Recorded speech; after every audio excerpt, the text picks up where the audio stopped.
aago mẹ́jọ lálẹ́ tòní. Àròpin tènìyàn. Ẹni bá débẹ̀ ló lè sọ ìròyìn òkàbùjúbà. Lọ́ọ̀ni abíjíni. Ẹ máa bọ̀ ní hòtẹ́ẹ̀lì Fọ̀ntíà ìdí ìrókò. Ẹ máa bọ̀ bẹ́ẹ̀ ìròyìn òkàbùjúbà. Lọ́ọ̀ni abíjíni. Hòtẹ́ẹ̀lì Fọ̀ntíà. Àtọmọdé àtàgbà tí obìnrin àtọkùnrin lápè síbẹ̀. Àtàrúgbó kẹ̀kẹ́.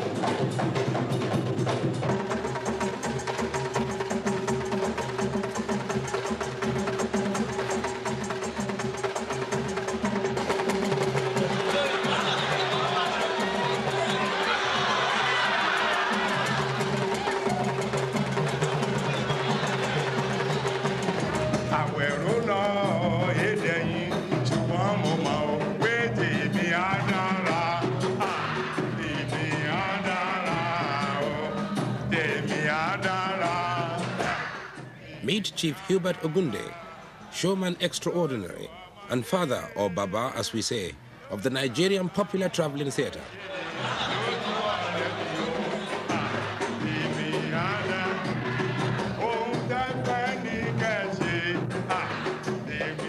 I write the story of what is happening in the society.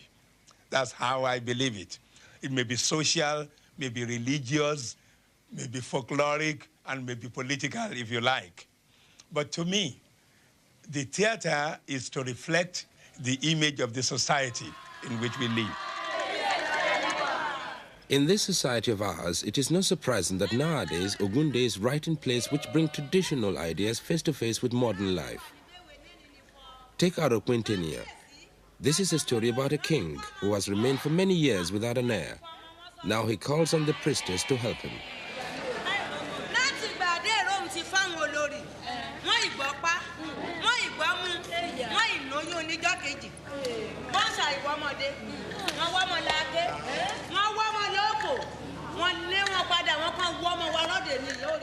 His two senior wives are jealous of the new young wife, the sweet-natured Efutajo, who the king has recently married.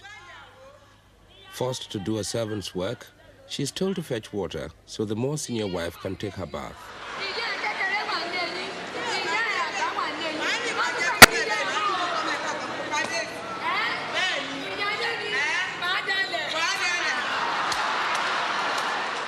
In fact, they want to get rid of her, so they can have for themselves the special fertility medicine prepared by the priestess.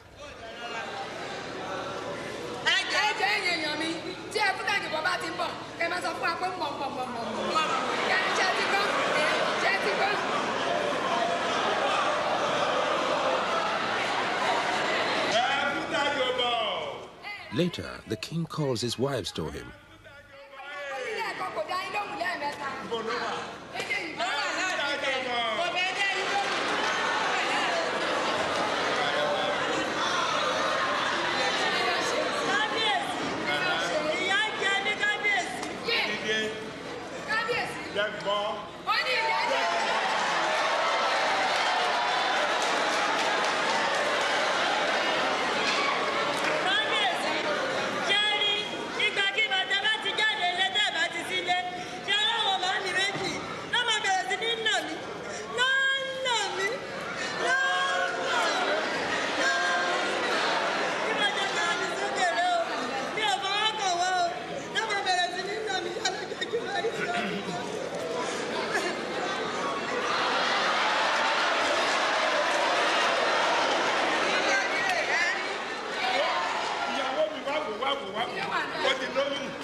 Their cruel plots to make her lose her baby haven't failed. The two senior wives have one last idea.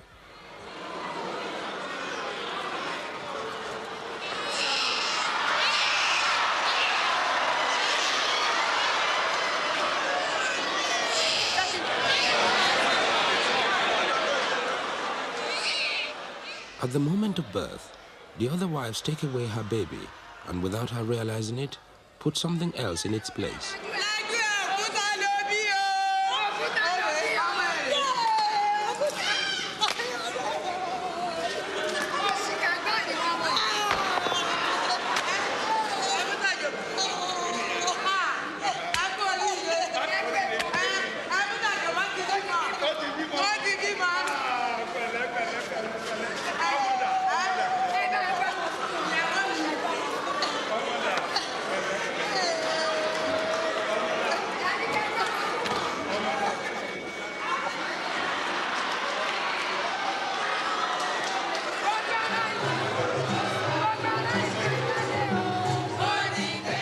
So the people, terrified by this bad omen, this sign of the gods' displeasure, decide that poor Efutajo must be banished to the forest to die.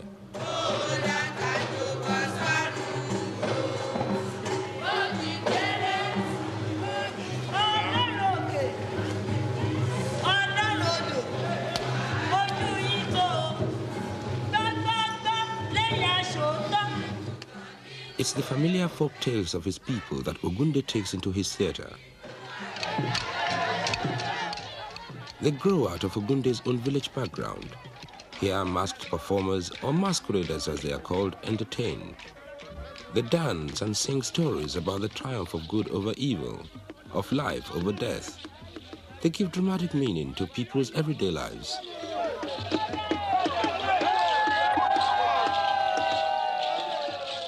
Here in the village, everybody joins in.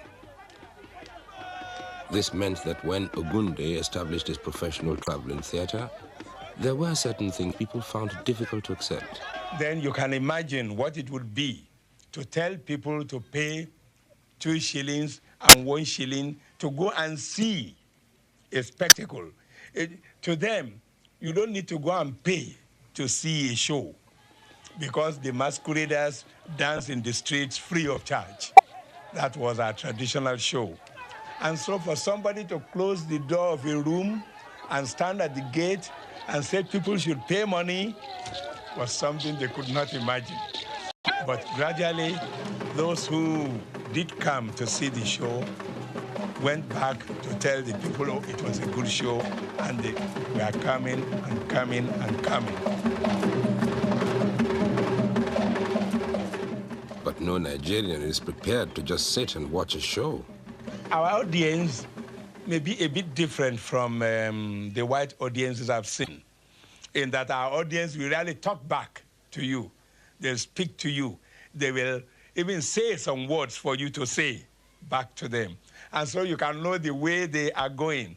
Unlike in Europe or in Britain, where people just sit down quietly like that and watch. Here, we are part, the audiences are part of the show.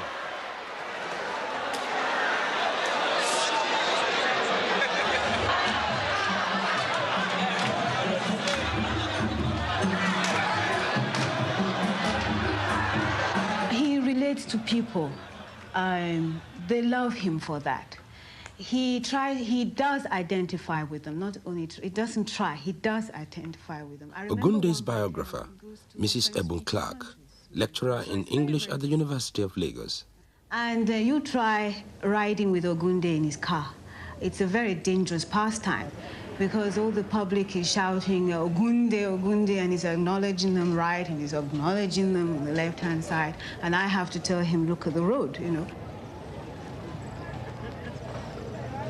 He's popular because he's simple, a man without any pretensions whatsoever. Chief Ogunde is a traditionalist. Unlike most traditional Africans, he has a large family.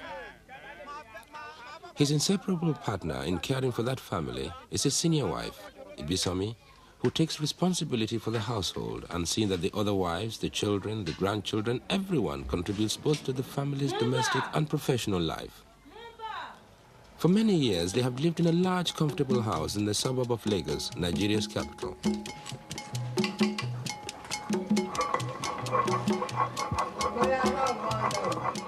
The household is a community where the women have both influence and power, especially economic power. A community with relationships more subtle than the impression given in the press when Ogunde and his theatre visited Britain in 1969. Traditionally, Africans don't count the number of their wives. We know we have wives, they may be 5, maybe 10. My grandfather had more than 20. So, but usually it's a secret to the household. But I would just tell you that there are more than 10. That's what I would tell you. And children too, it's even forbidden to count. Yeah, it's here, you are not allowed, I mean, by tradition to say, I have 4 children, or I have 15 children, or I have 20 children. You just say, I have children. It works better than the white man's arrangement because here it's a community. This house, for instance, is a community. I'm the head. These are the women. These are the children. We all have everything in common. The work I do is the work that they do too. And so when you have many hands working, many hearts devoted towards one particular goal, you know, it's much better. Two heads are better than one, they say. And so I think when there are many hearts and heads wishing something to be good, I think it would be better than only one man thinking about it. And in this community, there are some petty jealousies, but they are not as pronounced as to damage anything. If there's a quarrel now, it is settled. And people live together like brothers and sisters. It's a thing that I think I like very much. This is our life. Ibisami, or Madame as she is called, apart from being his senior wife, is his most important frontline actress. In fact, most of his wives and daughters act or help in the management of the company. Keeping it in the family makes good business sense for Ogunde. It's not possible to make an audition for a wife before you marry her anyway. And so you cannot say, I want to marry you, come, I do an audition for you. No. I marry my wives before ever they come into the theater, before I bring them onto the stage. But I know, usually, I don't marry any woman in Lagos. The conventional idea is that the Lagos woman is fast and sophisticated, a go-go girl, as we say. It's also the way we see those young girls who have been to the more distant big cities like London and New York. Ogunde's comedy, London Has Returned, satirizes the conflict of custom that can grow out of this. I think you don't come. Yes. Make you come saluting our papa. Hello, Daddy. Hello, Mommy. Yes. Not the salutation like that, oh. Which kind of woman, you go lean down. Man, you go bend down. You go lie down like You know, say, here in the Africa, traditionally, we dey talk. All you women, you go kneel down. What? You man, you go lie down. Don't be silly, Mommy. When he meets a more senior or older person, Ogunde himself, a chief, will always prostrate.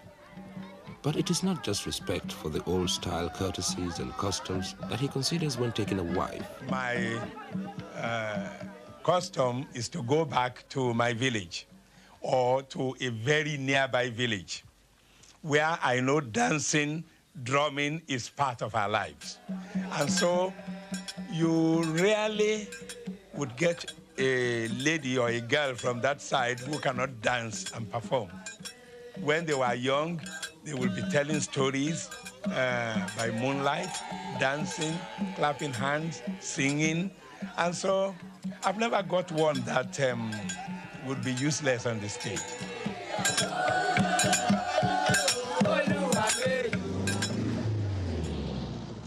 Ogunde was born in the village of Ososa, near Ijebode in the Yoruba-speaking western part of Nigeria. It was a time when, even here in Ijebu land, the conflicts between the missionaries and the traditional priest had long been resolved. My grandfather was an Ifa priest. My grandmother, too, was an idol worshiper. And in our house, we have several idols, the Ifa, Shango, and all these. And as a result, there were ceremonial, I would say that ritual ceremonies taking place every day. So being born into all these drumming, dancing, incantations, and all these ritual ceremonies, I think might have had some influence on me.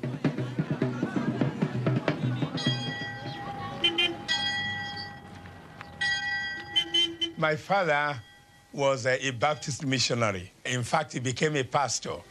He was a churchman, an organist, and a good disciplinarian. And so I think I might have been influenced by both.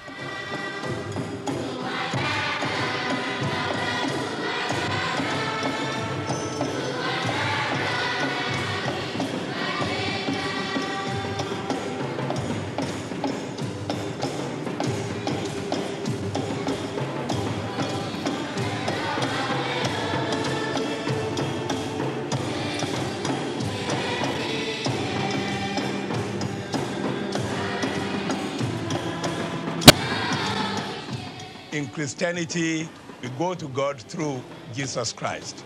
And in traditional religion, we go to God maybe through Ogun, or through Shogo, or through Obatala, or through whatever the messenger of God.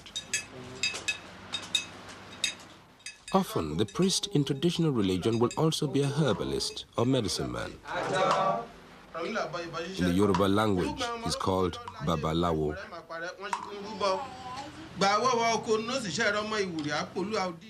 Babalawo divines. It's an oracle. They have a system of divination. I would say a Babalawo predicting is just like the astrologer casting his horoscope.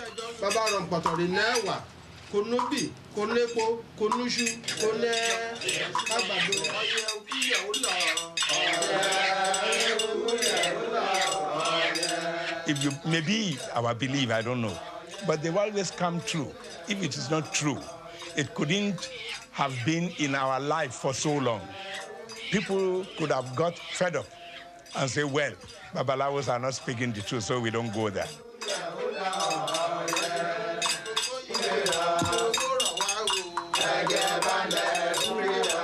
And if I bring all these together, I would say I'm a Christian. I'm also a traditional religious man. I believe in what we can say the African philosophy, which is, it's the same thing in Christianity, do unto others as you wish them to do to you. That is my belief.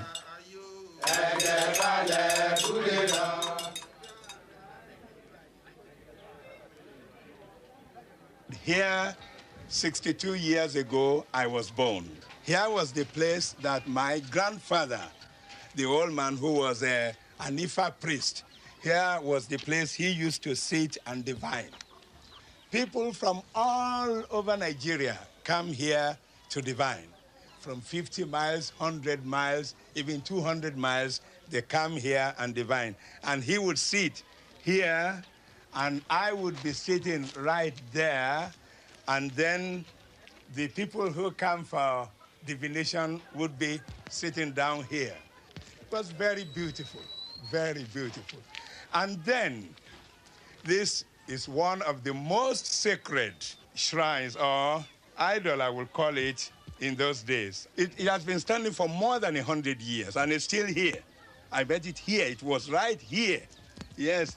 And I think my grandfather must have erected this one here more than 100 years ago. And I think it's still going to stand here as long as people around here live, because it will never lie down, never allowed to lie down. It will be standing straight there unless everybody dies. And therefore, then, that's the end.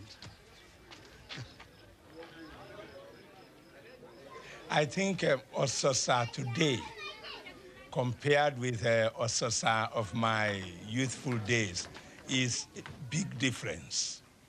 Those days, there were not as many houses as we have now. But to me, it appears that there was peace. Everything was cool, fine, beautiful.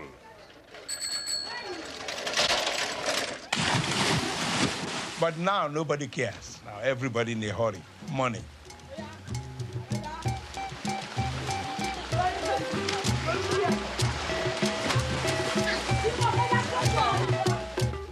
Elderly people now, they think, they even say the world is going to an end from the point of view of the moral decay that they find now. They call it moral decay. But to the modern boy or girl, it is life. But to us, it is not life at all. One should know where he or she is going. There should be a sort of discipline. In the village, the father disciplines the child, or the mother disciplines the child. Here now, people say they take freedom from the white man. Freedom that allows every boy or girl to do whatever he or she likes. People of my age don't like that. We believe that children are like strangers in this world. We come here before them. So we should show them where to go, where not to go, where danger is, where there's no danger. But to allow a stranger just to drift about in a new place is not very good. Ogunde's own childhood was a secure and happy one, and he has always kept contact with Ososa, his home. In the same way, too, he has always remained accessible, a man of the people. As he says himself, he'd never had much of a formal education. He attended the village school up to standard 6, the equivalent of finishing primary school in England. And I think I thank God today that I didn't go to that college or university at all, because I could have possibly been exposed to some classical way of life or some classical way of doing drama that I could not have been able to do what I'm doing today. His theater performs in either Yoruba or, when he's outside the Yoruba-speaking area, Pidgin English. I did for backyard. Listen, today is my working day. Yes, sir. Stand here. Okay, sir. If you see anybody going like this, Yes, sir. or like this, Yes, sir. just break out. Pop! Okay. Here, 2 of his actors rehearse Highway Eagle, the story of a roadside thief who in this scene instructs his new assistant. Wetin I go do? Then you go show am say you be man. You go give am blow. Oga, if I give am blow gbam, he say reply me gbam, wetin I go do? Then you go tell am say you be proper thief. Then you go come and give am double blow. Eh? Technical knockout. Okay, sir. West African Pidgin is a language in its own right, and not just English badly spoken. Oga, that one, you go finish am o. You go kill am pata pata. Stand That here. one, you go. Stand proper. Yes, sir. Okay, sir. Ah. Today. Oh, madam, good evening. How are you? Fine, madam. Bale. Now, woman. Oh, come on, madam. Come, Now come. waiting. It be like say I know you somewhere. Oh. Me? Yes. Where? Not be Jankara you dey. Jankara. Na Jankara. Not you dey sell cloth. Oh yeah. For I you know me. you. You know. I know you. Oh, sorry, madam. Na mosquito, na Waiting mosquito. they bite somebody. Na mosquito. Now so you plenty for Dem them. plenty here.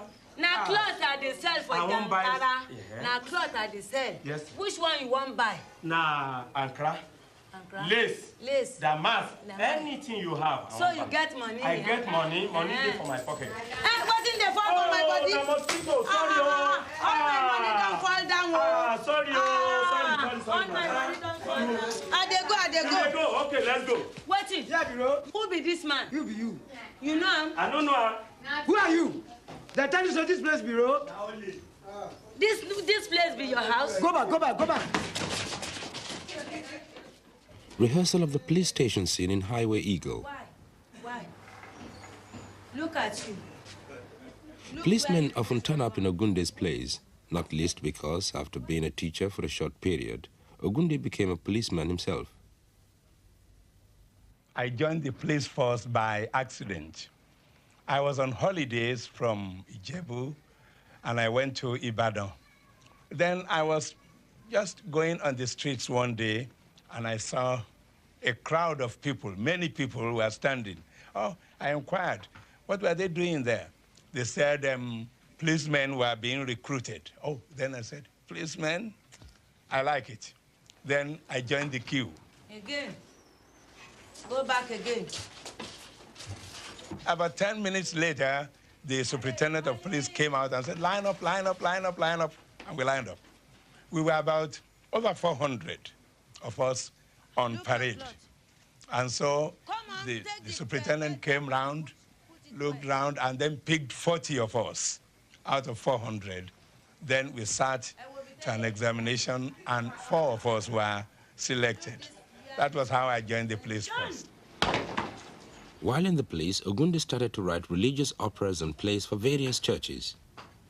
He became much in demand, and in 1945 decided to turn professional. The whole money I got when I was starting was £9. That was my saving for 8 years in the police force. So out of these £9, I bought raffia, bought drums, bought a small bicycle for £1.10 and some costumes, and I started. He put out an advert in the press asking for 30 charming ladies as actresses. 30. Can you imagine a new theater asking for 30 women? And he got no response whatsoever. Then I put in another advertisement, wanted 30 lady clerks as workers, Ogunde, what was it, an African Music Research Party. And then the response was tremendous. Many people came, many girls came, even boys came. When they arrived for interviews, he then told them that he wanted them for, as actresses, so that most of them ran away. And some were removed by irate parents who didn't want their girls appearing on the stage and being considered as prostitutes, which they were in those days, not so much now.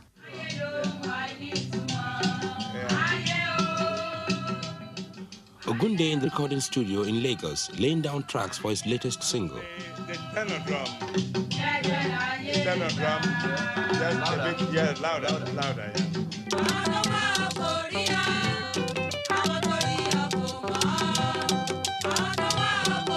Ogunde's theatre has prospered since those early days in the 40s, and others have followed this path. Most of them, like Ogunde, have been writer-actor-managers, giants in their own right. Men like the late Kola Ogumola, the late Duro Ladipo, Moses Olaiya, and Oyin Adejobi.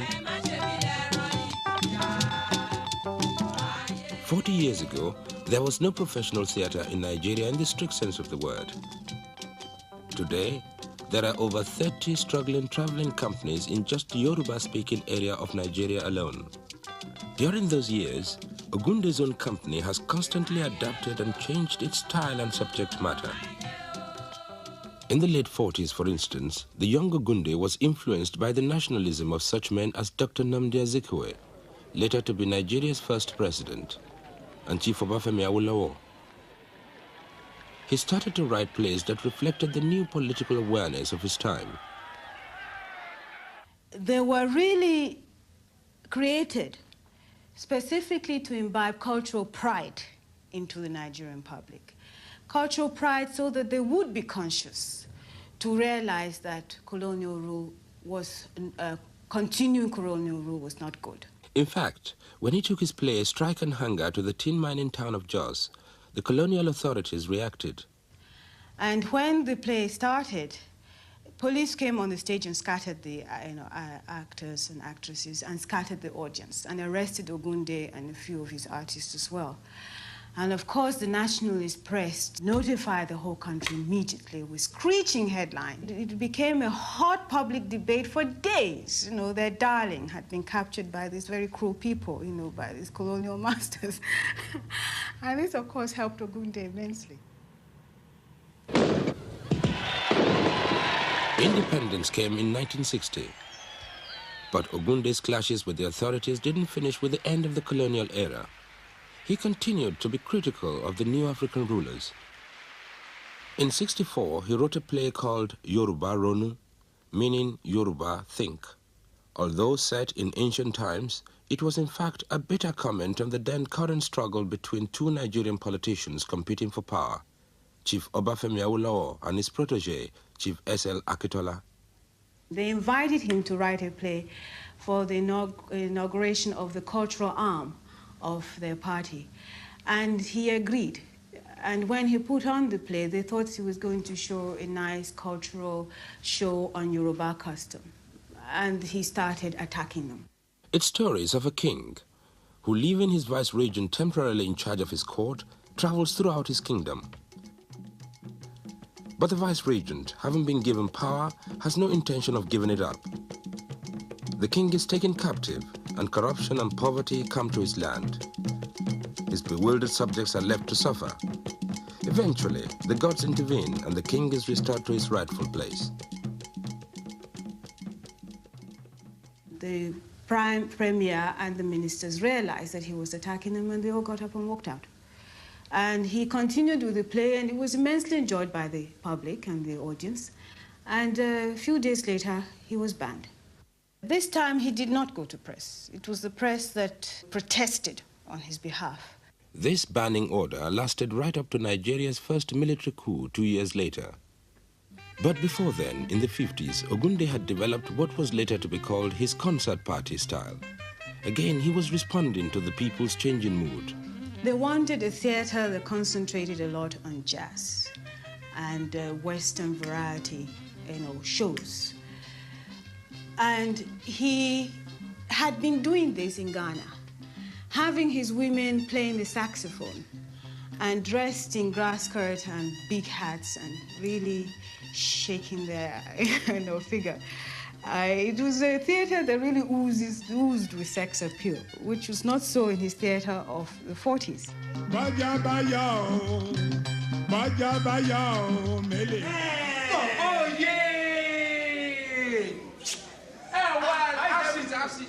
He put onto the stage a collection of contemporary rogues, bomber boys and good time girls, talking hip and local pidgin, reflecting the easygoing morals of the new city life. Which business they crash now? You mean me? No. I'm importer and exporter. I don't get beer, but I supply them beer. Of course. That is ticket change. Ticket change. Say your name.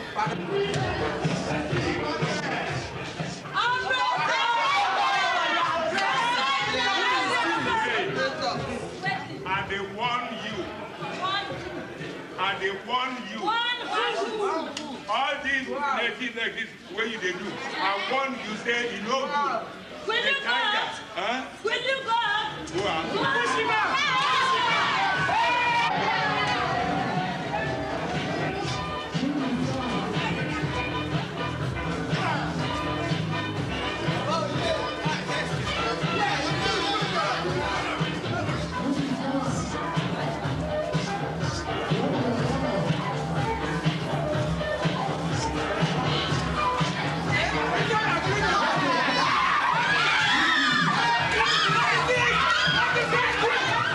But in the 60s, Ogunde changed direction again.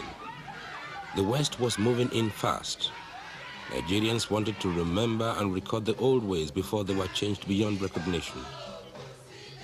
So we return to Aroquintenia, written in 1964. The sad tale of the poor Efutajo, condemned to exile in the forest for having given birth to a stone. We take up the story many years later when a strange young boy is found by the river and brought to the king's palace.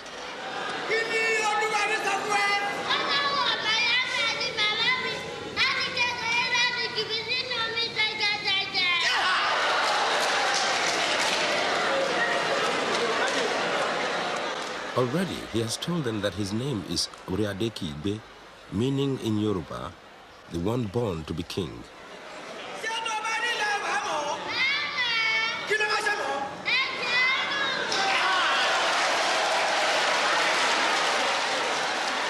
Shortly after, the king summons his people to the palace. The king's chamberlain insists that everyone should come, even poor Efutajo, who is brought in from the forest by 2 hunters. She is so changed that people don't even recognize her.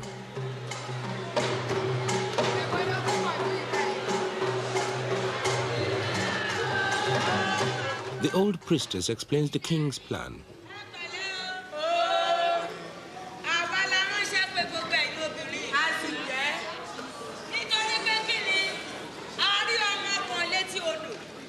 The plan is for all the women to prepare with their own hands a stew.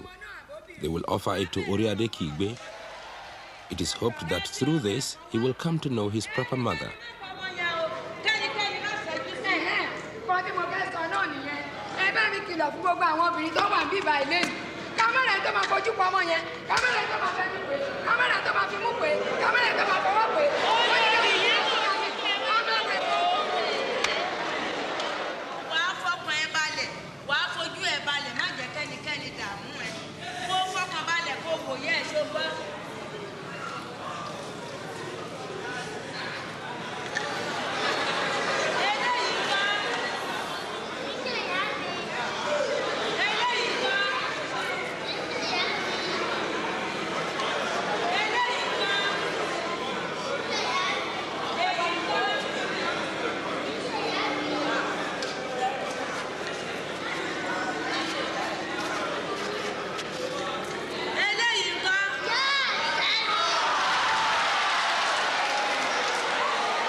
Eventually, it seems Oriadeki Igbe has been shown everyone. The priestess asks him to take just one final look.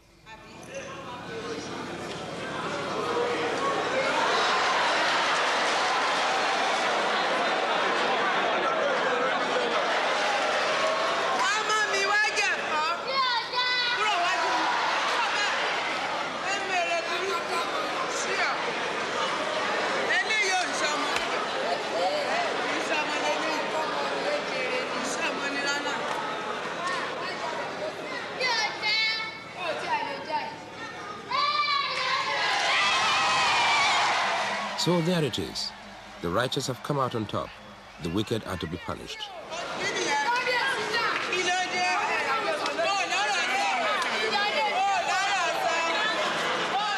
While the two elder wives are led away, Efutajo, now bathed and freshly dressed, returns to sing of how with patience and honesty we can overcome our misfortunes.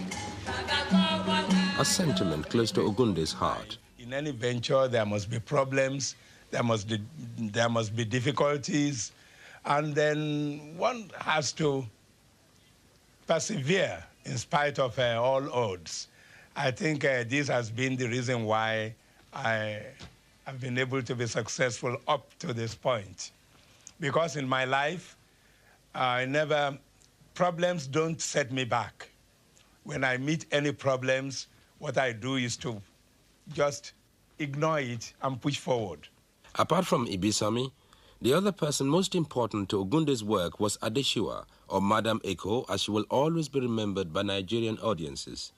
The beautiful girl who left her studies to follow Ogunde and the life of the traveling theater. I think it's the saddest thing that has ever happened to me in my whole career as a dramatist, because she was a frontline woman. She was always with me. And she was really very good. But unfortunately, we were to go to Elisha to perform, and they were going ahead of me, and the lorry in which they were traveling had an accident, and she died. People even thought I wouldn't be able to survive it. They thought I wouldn't be able to continue. But after a few days, I thought she was gone, she was gone. And so, and I have a goal. I have a mission to fulfill. If the death of this madam could stop the whole mission, it means it was no mission at all. If it was a mission and a career, nothing should stop me. So I continued.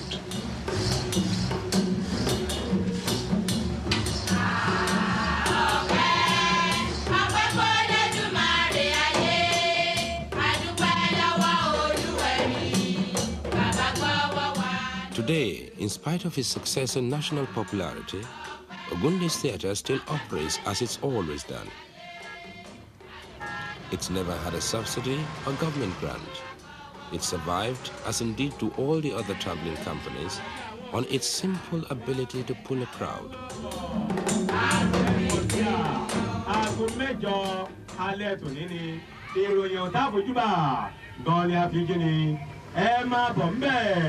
Hotel Frontier. Láago mẹ́jọ lálẹ́. Hotel Frontier. Ogunde deliberately keeps his operation simple. In a country where things have a habit of breaking down, he believes in being self-sufficient, even to carrying his own generator for lighting, and sometimes even his own stage. As those who have seen him in rehearsal will know, he doesn't allow anything to upset him. I've never seen him lose his temper. I suppose he must do, but I've never seen it. He's always extremely patient, very friendly. This is how I think he disarms Nigerians. We are quite an aggressive race as a whole. And he has his own personal style of not being aggressive. And even during the pressure of rehearsals, he's still extremely calm and relaxed. But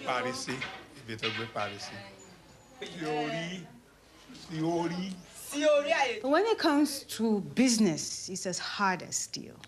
I think, in my own opinion, a good artist is not a good businessman. I think both don't go together.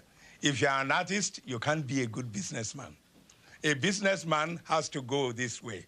An artist goes straight. And so I cannot call myself a good businessman. He's a very, very good businessman, a shrewd one. He's a good Ijebu man. All Ijebu men are known to be good businessmen.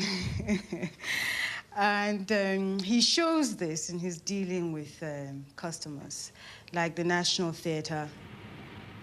The National Theatre was the venue for Ogunde's first feature film, the recently made Aye.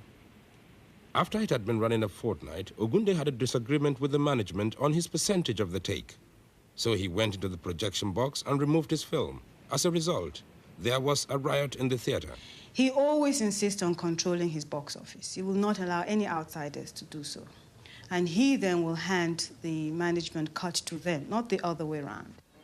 But Dagri, the old coastal trading port and one-time slave market, where tonight Ogunde is showing Aye in the local open-air cinema.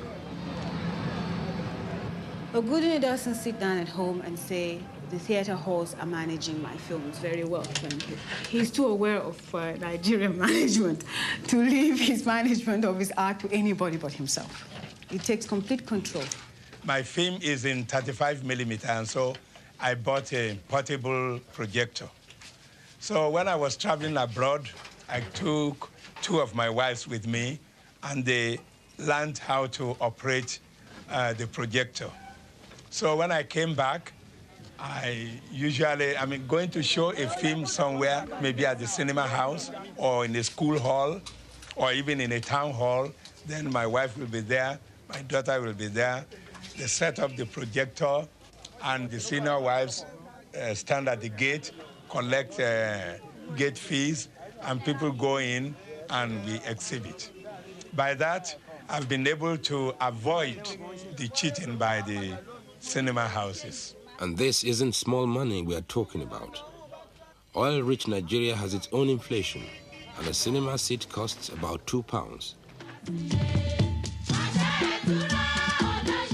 But the Ogunde organization expects a return from other sources too. The family is there in force. Apart from managing the sale of soft drinks and refreshments, there are also Ogunde's latest recordings.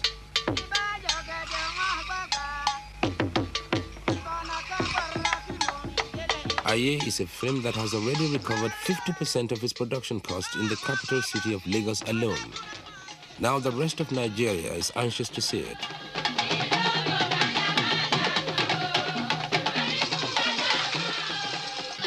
In a country of 90 million people, Ogunde has every reason to feel confident of its success.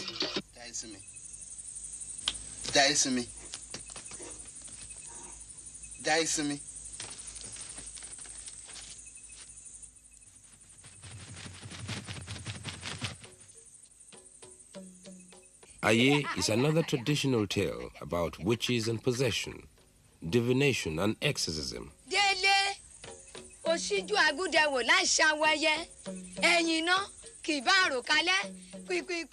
I think my stories are for my people, and my films too are for my people mainly. Then if anybody wants to see it abroad, then I can export to them.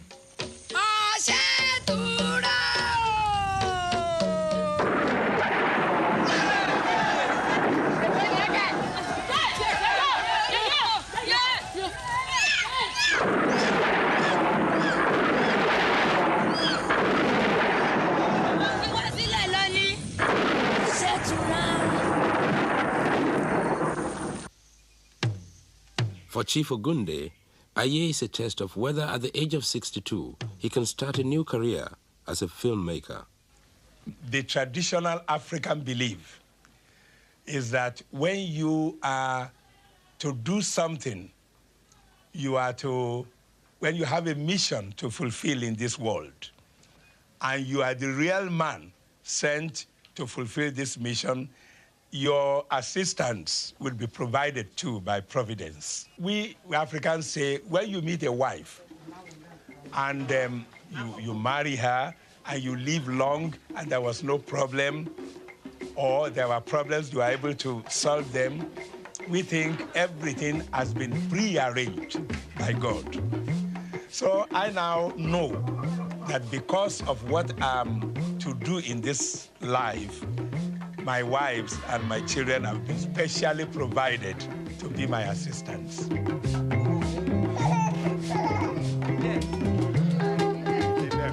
He's also very conscious, he's also very caring about his society and about his country. And he feels that even if Nigeria is fast changing in its mood and in its tastes, that he can still be the spokesman for his people.